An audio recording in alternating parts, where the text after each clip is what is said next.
Do you hear me? I'm talking to you.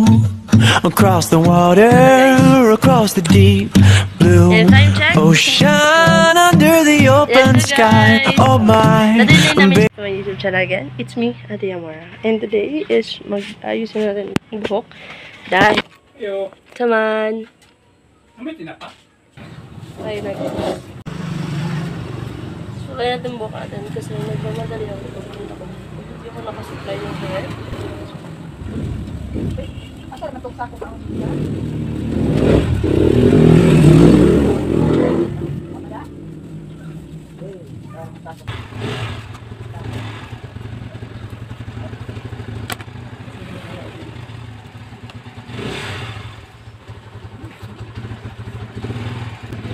So, I'm done. Ngayon, isilagay natin. May bumili kasi. Yan. So, yun guys, hindi ka pa ako nakaka-open ng tindahan. And ayusin ko pa to. So, ipapakita ko sa inyo kung paano ako mag-ayos. Let's go. So, okay. We have, ito pala, ipapakita ko sa inyo muna to. Tayo ako mag-open. So, meron tayong ganito guys. Yan. Yan naman siya, no? Nice case yung, styrofoam. Ma-open! Oh. Nice case, no? Ito na nato akong phone.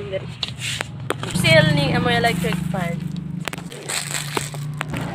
Oh, ayan. Done! So, suot na ito itong masok balik.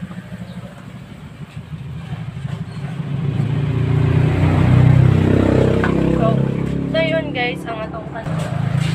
Wala pa po naka-setting. Ito yung part ng morning routine ko. So, hindi ko talaga napakita lahat yung pag-open talaga ng store. Papakita ko yun sa mga next vlog ko, coming up vlog. So, yes, ayan, yung everyday routine ko kapag nag-open ako ng tindahan or nagdi-display ako ng tindahan. Kasi, pag nag-open ka ng store guys, ng tindahan, hindi ko talaga siya agad na open na agad ganun. Kasi, inaayos nyo pa yung ibang ibibenta. So, yes, part yan. Tapos, din ako wawali. So, dyan sa part na yan is nag-explain ako kung bakit ako nagmamas. It's because, may ubot tsaka sipon ako, guys. So, yan. Din.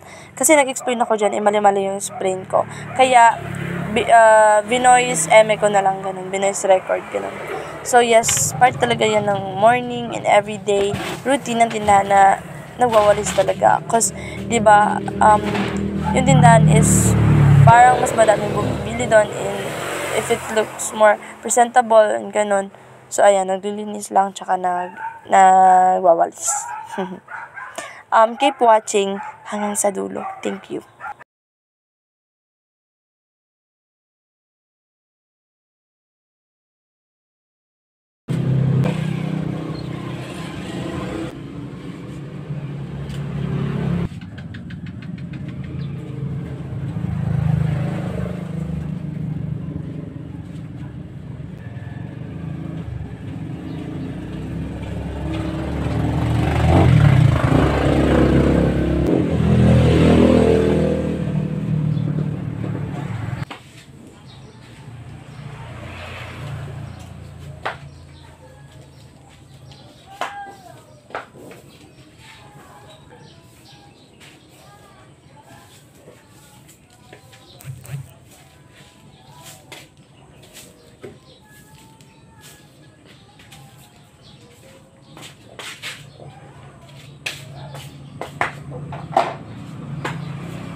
Done.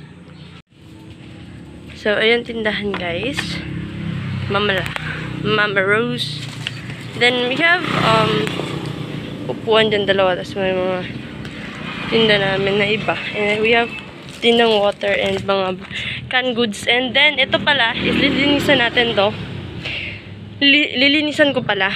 So, kukuha muna ako ng ano. Wait. Ito na lang guys. Kasi wala akong trap ko.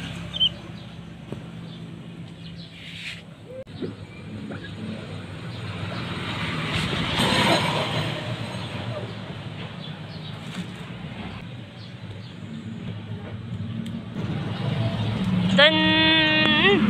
Okay. Tapa natin. Pala guys. And time check. It's sweet. Okay, it's 8:19. Ayusin natin ang mga kailangang ayusin.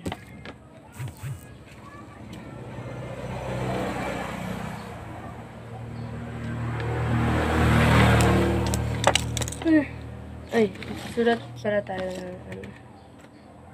Sinisulat ko kasi mga bumibili guys. So, sinisulat ko siya. Pwede yung name nila, yung ano lang, presyo na binili nila.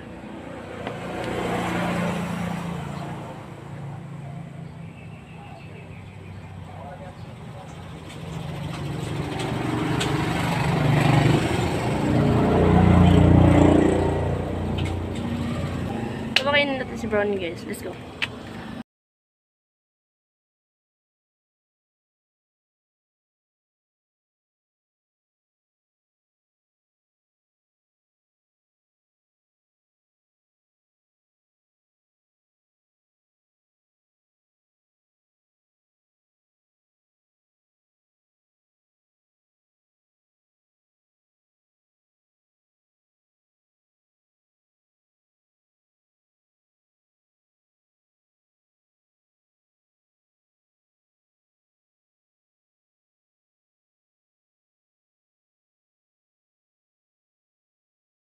Ay, dyan muna kayo dahil magkakatay nito.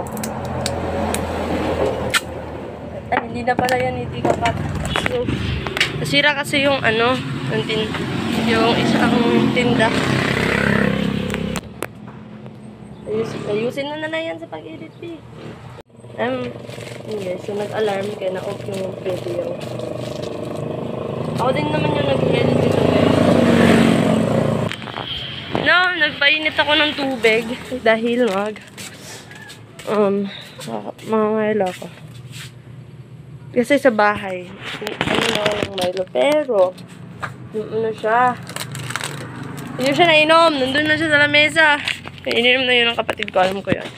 So, kama din. Nagbukal. Siguro. Kailangan sa buhay. Nabasa.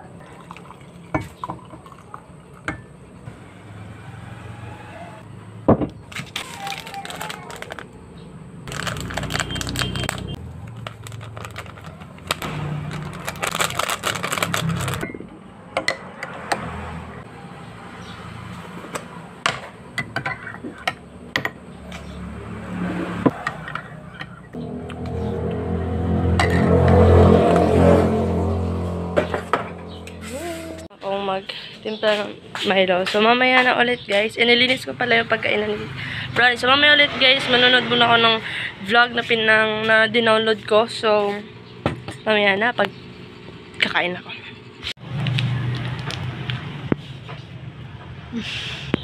So, wala na. Tapos na ang aking vlog kanina umaga. And, ay, by the way, papakita ko sa inyo ang aming earring. So, itong earring na to, guys, ay doon pa to ila mami. Ewan ko kung nakita. Nakita siya sa vlog ko, guys, nung nag-house tour ako sa bahay ni mami, guys. Nandun siya. Si Roxy. AKA si Rock. Yan siya, guys. Dadalhin namin siya sa bahay kasi nawala yung earring ni B-Boy, si Mingmong. So, ito yung ipapalit niya, si Roxy. Bye, guys. Thank you so much for watching. Please like, share, comment, and subscribe to our YouTube channel. Bye!